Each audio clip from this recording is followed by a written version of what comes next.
गांठों से खत्म करे मोथा, मेहनत कम मुनाफा मोटा।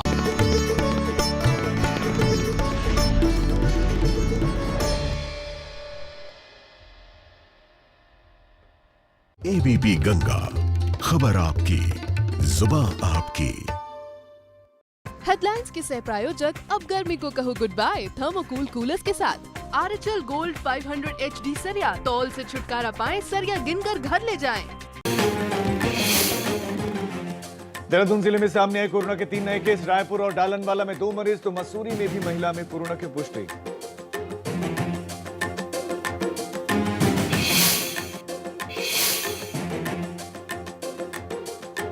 सीएम हरीश रावत ने वीडियो के जरिए किया पीएम मोदी पर कटाक्ष। लोकल और वोकल को लेकर दिया बयान, पहाड़ी व्यंजनों को बढ़ावा देने पर दिया जोर। रुद्रप्रयाग में कलेक्ट्रेट के चक्कर काट रहे यूपी के मजदूर, अपने घर वापसी के लिए अधिकारियों से लगाई गुहार।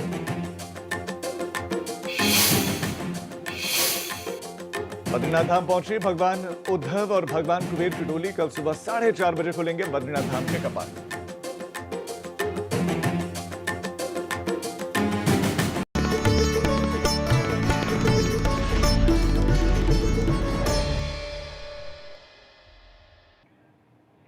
नमस्कार, स्वागत है आप सभी का। आप देख रहे हैं उत्तराखंड प्राइम, आपके साथ मैं हूं राजीव ढोंडियाल। शुरुआत उत्तराखंड प्राइम की बड़ी खबर से करेंगे। कोरोना पर सबसे बड़ा अपडेट इस वक्त का आपको देंगे। उत्तराखंड में कोरोना से जुड़ा हुआ बहुत बड़ा अपडेट। देहरादून जिले में कोरोना के 3 नए केस आए हैं, 3 और नए पॉजिटिव केस और संख्या बढ़ चली है। उत्तराखंड में रायपुर और डालनवाला में 2 नए मरीज मिले हैं, जबकि मसूरी से एक महिला कोरोना पॉजिटिव मिली है। मसूरी में भी केस आया है। प्रदेश में संख्या पहुंच गई है 75। यह आंकड़ा चिंताजनक है। कल भी केसेस आए थे और आज फिर केसेस आए हैं, 3 नए पॉजिटिव केस, जिसमें डालनवाला रायपुर क्षेत्र से केसेस हैं, जबकि एक महिला मसूरी की। और बताया जा रहा है कि ये सब प्रवासी हैं, प्रवासी उत्तराखंडी हैं, उत्तराखंड वापस लौटे हैं। और जो महिला मसूरी में कोरोना पॉजिटिव मिली है, वो अपने बच्चों के साथ पहुंची है। 2 बच्चे, बताया जा रहा है कि 2 बच्चों के साथ वो पहुंची। ऐसे में उनको भी आइसोलेट करने का काम प्रशासन कर रहा है कि कहीं वो उन तक ये संक्रमण उनकी मां के जरिए ना पहुंच गया हो। इस वक्त उनको अस्पताल में भर्ती करवाया गया है। लेकिन खबर चिंताजनक उत्तराखंड के लिहाज से, छोटा प्रदेश है, संसाधन कम है और दूसरे प्रदेशों की तुलना में पहाड़ और मैदान में अंतर है, अस्पतालों का अंतर है, व्यवस्थाओं का अंतर है। ऐसे में अगर पहाड़ तक ये पहुंच गया प्रवासी मजदूरों के साथ, तो बद से बदतर और भयावह हालत हो सकते हैं, जिसका किसी को अंदाजा तक नहीं हो। तो इन मामलों को देखते हुए प्रदेश सरकार सजग दिखाई दे रही है। जो भी प्रदेश में एंटर कर रहा है, जो भी प्रदेश में दाखिल हो रहा है, चाहे वो प्रवासी मजदूर हों, अपनी गाड़ियों से आ रहे हों, चाहे वो श्रमिक एक्सप्रेस से आ रहे हों या बसों के जरिए लाए जा रहे हों, जांच हो रही है। लेकिन वो जांच थर्मल स्क्रीनिंग हो रही है।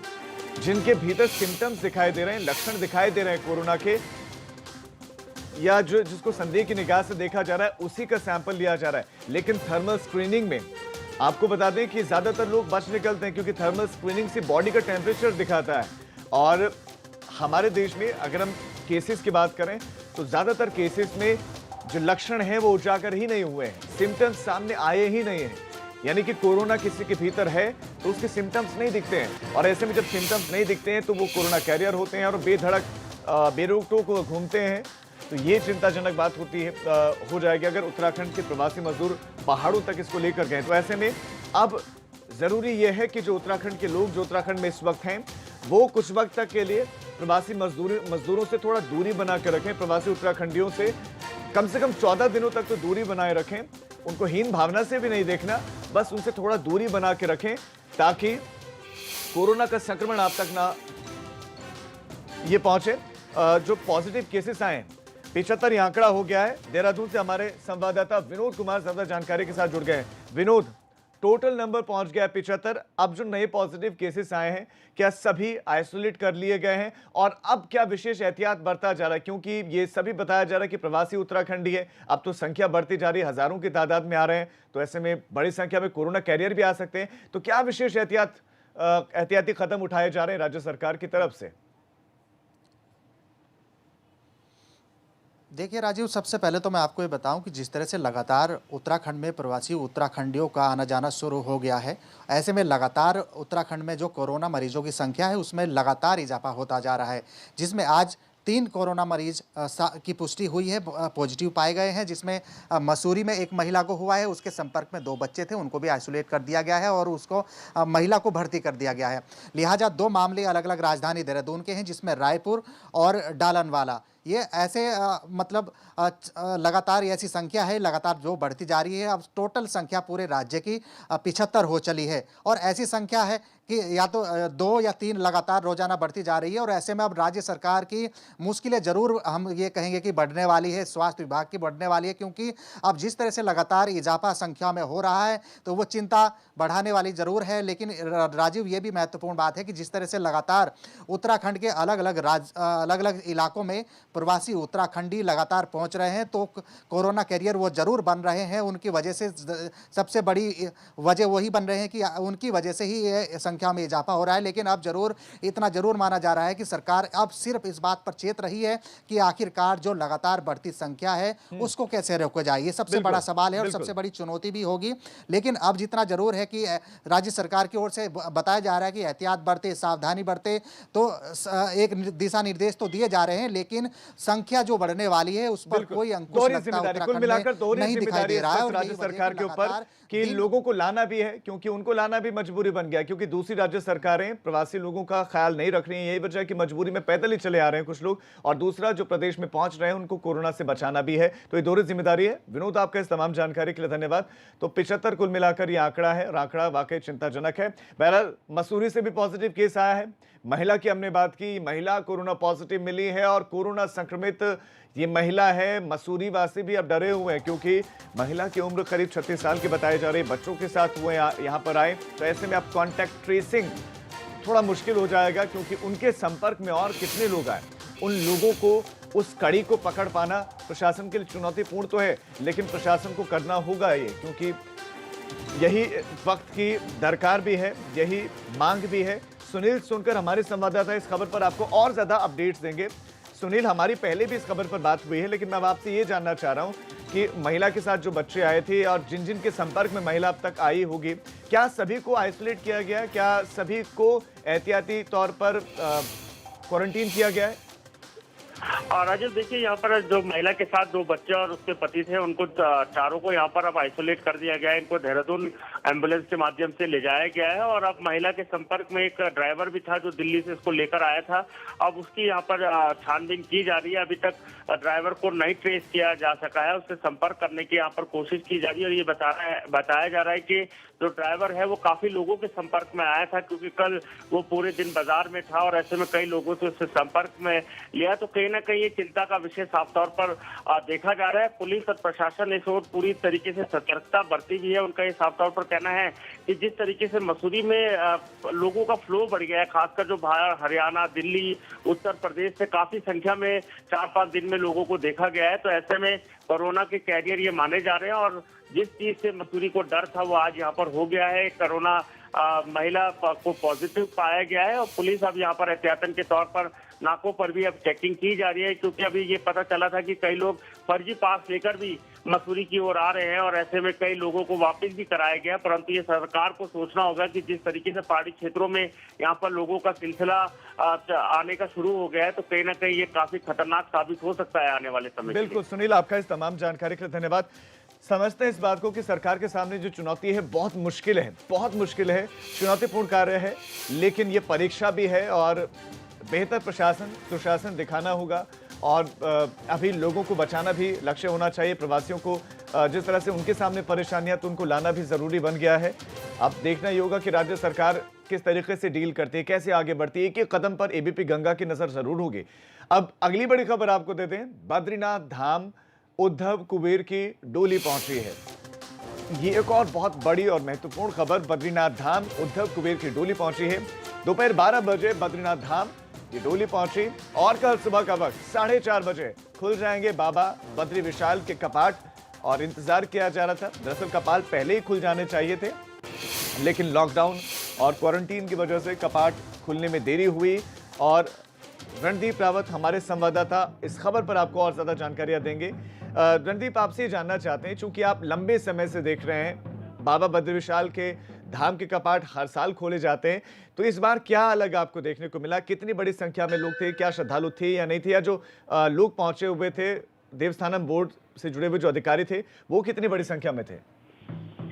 जी, आपको बताते हैं कि 15 मई को भगवान बद्री विशाल के कपाट खुलने, इसको लेकर के आज सुबह जो है भगवान कुबेर जी और भगवान उद्धव जी की डोली पौन के साथ बद्रीनाथ के लिए रवाना हुई थी और ठीक 12 बजे जो है बद्रीनाथ पहुंच गई थी। तो आज जो जिस हिसाब से इस साल पिछले साल तक जो बद्रीनाथ धाम में जो श्रद्धालु थे लगभग 20,000 से ऊपर रहते थे, लेकिन इस बार कोविड-19 की वजह से, वैश्विक महामारी कोरोना की वजह से सिर्फ 27 लोगों को बद्रीनाथ जाने का परमिशन है, जिसकी वजह से केवल जिसमें वो 27 लोग वो लोग हैं जिनमें से केवल उसमें हकाकुकदारी से लेकर के जो मंदिर की जो व्यवस्था होती है या जो अन्य यात्रा व्यवस्था पर लगे हुए हैं, बाकी इसके अलावा कोई लोग वहाँ नहीं है। इसको देखते हुए जो है यहाँ केवल 27 लोग जाने की परमिशन है। जी रणजीत, आपके इस तमाम जानकारी के लिए धन्यवाद। तो सिर्फ 27 लोग, जिस जगह पर हजारों लोगों की भीड़ होती थी, हजारों श्रद्धालु होते थे जो गाजे बाजे की धुनों पर नाचते थे, विशेष बैंड की धुन होती थी, वो सब नहीं था, सिर्फ हकूकधारी थे और कुछ अधिकारी लोग थे जो काम में लगे हुए थे। इसके अलावा और कोई नहीं था और इन सब की मौजूदगी में ही कल बाबा केदार के कपाट के धाम भी खोल दिए जाएंगे।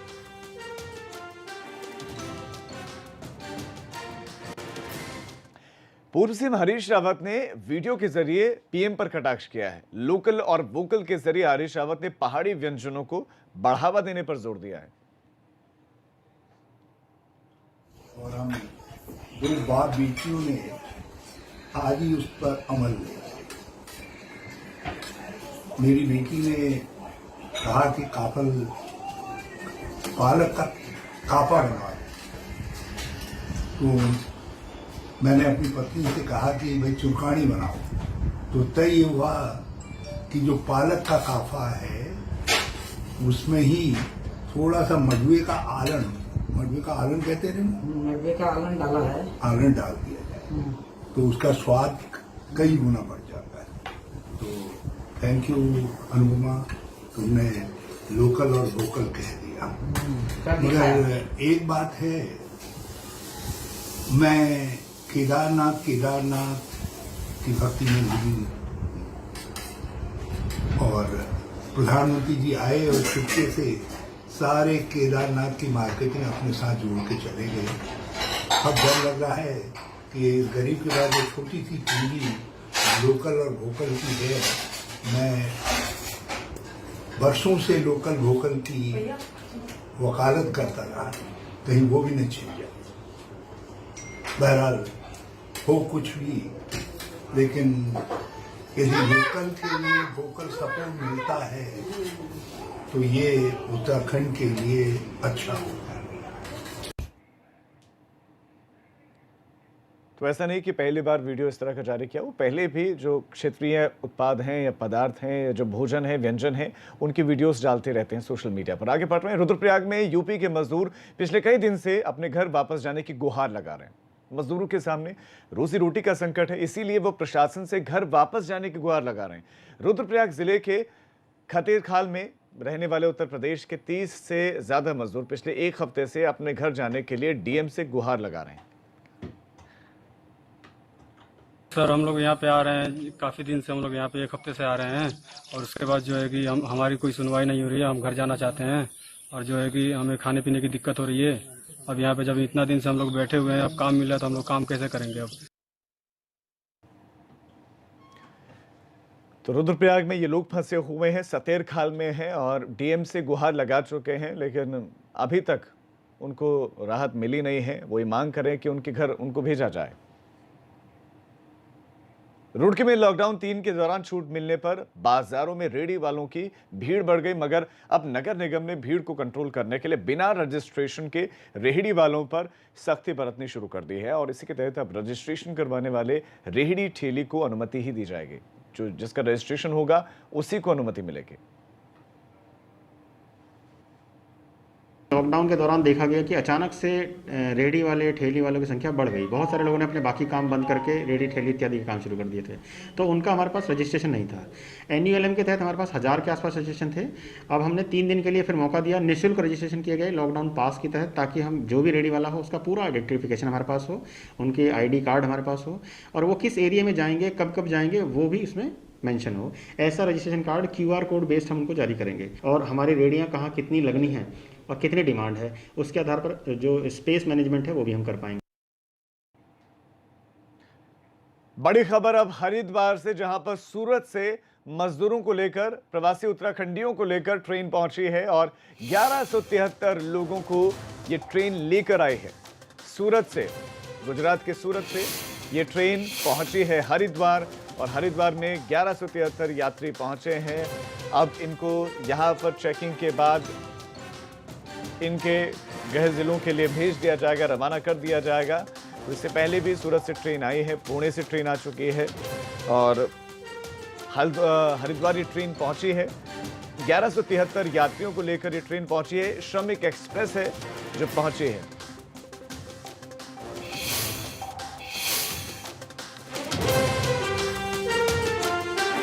तो देर रात ये ट्रेन बताया जा रहा है कि पहुंची है। 1173 लोग। रोहित शिकोला हमारे संवाददाता इस खबर पर और ज्यादा जानकारी के साथ जुड़ गए हैं। रोहित, अब ट्रेनों के पहुंचने का सिलसिला शुरू हो गया है, पहले भी ट्रेन पहुंची थी, तो जो लोग पहुंच रहे हैं अभी, जो 1173 लोग इस ट्रेन से पहुंचे, क्या सभी को उनके गृह जिलों के लिए भेज दिया गया है? मैं बताना चाहूँगा, बेंगलोर से जो हरिद्वार प्रवासियों की ट्रेन पहुंची है उसमें 1340 लोग हैं, और ये अपने प्रशासन ने यहाँ पर व्यवस्था कर ली है और उनके जनपद में भेजा जा रहा है। बस खड़ी है और चेकिंग करने के बाद जिस प्रदेश जिले का रहने वाला उस जिले में भेजा गया। जब लोग ट्रेन से उतरे तो उन्होंने उत्तराखंड सरकार के नारे लगाए और त्रिवेंद्र सिंह रावत को धन्यवाद दिया है कि उन्होंने हमारे जनपद में बुला दिया, हमारे प्रदेश में बुला दिया। एक खुशी का माहौल देखने को पहली बार मिला अब तक की, जबकि हरिद्वार जनपद में 3 ट्रेन आई है, जिसमें आज लोगों में बहुत ज्यादा खुशी महसूस हुई है। लोगों को कहना है कि सरकार का धन्यवाद दिया कि उन्होंने हमारे से निकाल के आज हमें हमारे जनपद के लिए भेज रहे हैं। रोहित, आप एक बार फिर से आंकड़ा क्लियर कर दीजिए। आप कह रहे हैं 1340 लोग पहुंचे हैं? नहीं, 1340 जो अपर जिलाधिकारी के मिश्रा उन्होंने पुष्टि की, 1340 लोग अभी पहुंचे हैं आज वाली ट्रेन में बेंगलोर। जी रोहित, आपका इस तमाम जानकारी के लिए धन्यवाद। तो खुशी का माहौल है, लोग खुश हैं कि कम से कम उत्तराखंड पहुंच गए हैं। हल्द्वानी में ई पास के जरिए अन्य राज्यों को जाने वाले लोगों की भीड़ देखी जा रही है। ई पास बनवाने के लिए लोग सुबह से ही लाइनों में लग जाते हैं, और कई लोग ऐसे आ रहे हैं जो अन्य राज्यों को जाना चाहते हैं। उनकी सुविधाओं के लिए ई पास और मैनुअल पास बन रहे हैं, और अब तक 3000 से ज्यादा पास बन चुके हैं। देखिए, 2 तरीके की चीज़ें, एक तो ऑनलाइन आवेदन हो रहे हैं जिसमें लोग ऑनलाइन आवेदन कर रहे हैं हमारे पोर्टल में, और उनको हम ई पास जारी कर रहे हैं। दूसरा यह है कि चूंकि ऑनलाइन में भी रोज़ लगभग 500 से ज़्यादा हम लोग ऑनलाइन पास जारी कर रहे हैं, लेकिन उसके बावजूद भी ज़्यादा लोग हैं तो मैनुअल पासेस भी जारी करना शुरू किया है, और 600 से अधिक पास प्रतिदिन मैनुअल भी जारी हो रहे हैं। टिहरी का स्वास्थ्य विभाग क्वारंटीन सेंटर में प्रवासियों को कोई सुविधा मुहैया नहीं करवा पा रहा, लिहाजा विभाग के दावे हवाई दिख रहे हैं। यहाँ पर प्रतापनगर और घनसाली इलाके में कई जगहों पर क्वारंटीन सेंटर्स में जगह की कमी के चलते सोशल डिस्टेंसिंग का पालन नहीं हो पा रहा है। वहीं मास्क और सैनिटाइजर की भी कमी लगातार देखने को मिल रही है, और जिले में अभी तक करीब 5000 लोग अलग अलग राज्यों और जिलों से पहुंचे हैं, जिन्हें उनके गांव के ही पंचायत भवन या स्कूलों में क्वारंटीन किया गया है। गांव के क्वारंटीन सेंटर्स में रखे गए लोगों के लिए पूरी व्यवस्था नहीं होने के कारण प्रवासी लोग परेशान हैं।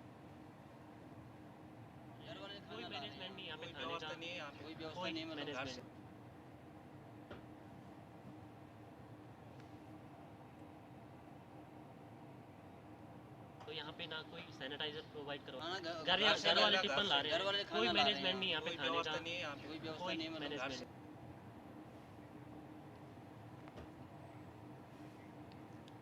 दूसरे देशों से उत्तराखंड के प्रवासियों को वापस लाने का सिलसिला भी जारी है।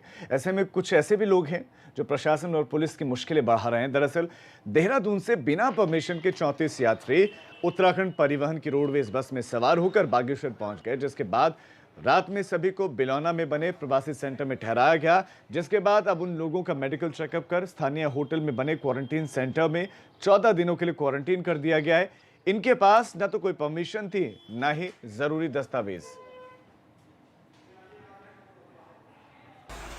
बस में 34 यात्री थे।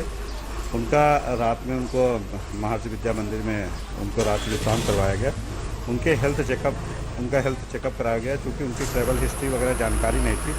उनके पास ना ही ऑथराइज कोई परमिशन थी, तो डॉक्टर की एडवाइस पर उनको इंस्टीट्यूशनल क्वारंटाइन किया गया है। चलो फिलहाल रुक रहे हैं छोटे से ब्रेक के लिए।